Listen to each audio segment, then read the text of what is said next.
Fund থেকে আপনাদের খাওয়া দাওয়ার ব্যবস্থা করা হয়েছে। এই অর্থটি দলের নেতাকর্মীদের চাঁদার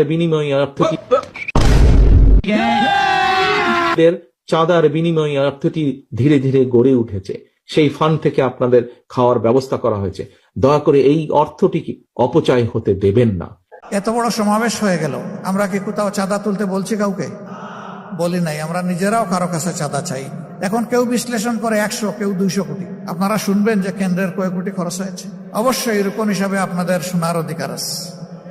এরকম একটা সমাবেশ হলে 200 কোটি টাকা তো হিসাব করতে হবে। এখানে যদি আমরা ওই সমাবেশে বসতাম, বলতাম যে বিভিন্ন জায়গায় বাক্স রাখা আছে, যে যা পারেন দিয়ে যান, আমার ধারণা বাক্সগুলা সংকুলান হতো না। বড় বড় ব্যবসায়ীরা আমাদের কাছে টাকার বস্তা নিয়ে এসেছে 5 তারিখের পরে, যারা এতদিন কেউ আমাদের নাম সহ্য করতে পারতো না, কেউ ওপেন প্লেসে গালিগালাজ করেছে, কেউ স্বৈরাচারকে সরাসরি সহযোগিতা করেছে, তারাও কেউ কেউ এসেছে বিভিন্ন